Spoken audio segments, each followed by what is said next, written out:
It's Mr. Caesar again. I am back to do part 2 of your visualizing lesson. Last time we had a story about a spider monkey, and I asked you to do the beginning, middle, and end. And also, I gave you a series of questions. Okay, so first thing, I want to show you my visual. So what I did, the beginning of the story just basically talked about the spider monkey and him swinging from trees. The hardest part of drawing this was the trees, so I'm sorry my trees look a little weird. It was the hardest part, but the beginning he's swinging from tree to tree, and the middle, it really talked about that his other hand, in quotation marks, was his tail, and that he can swing using his tail from tree to tree. And then the last part of the story talks about how he's, hanging from his tail and he's able to grab fruit from a tree to eat that way.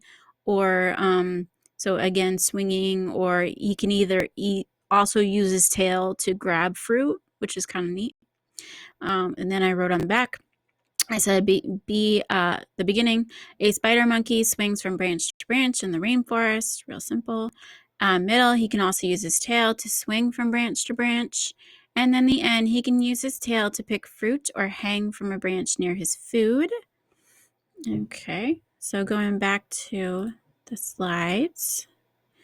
Okay, so what is the main idea of this story? The main idea of the story is the spider monkey and his amazing body. Why do you think he's called the spider monkey? The spider monkey is called that because of his long arms and tail that are spider-like.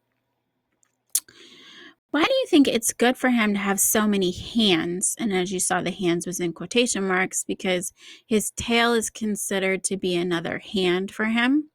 And I just said his many hands allow him to live and eat in the trees, okay, and survive and all that.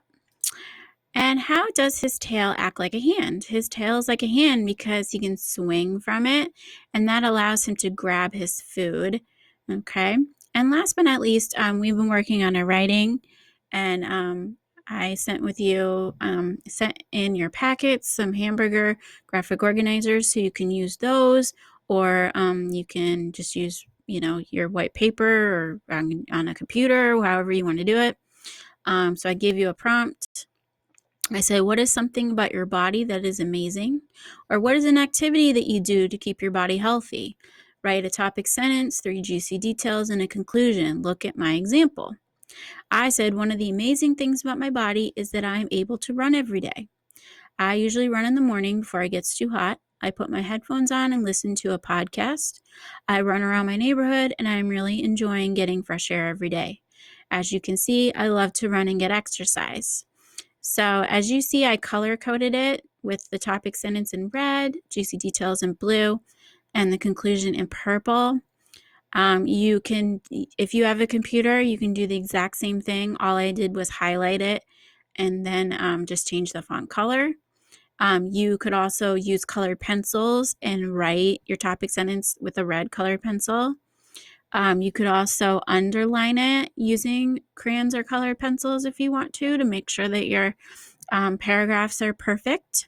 Okay, so I hope that you write about what is something about your body that's amazing or something that you do to stay healthy.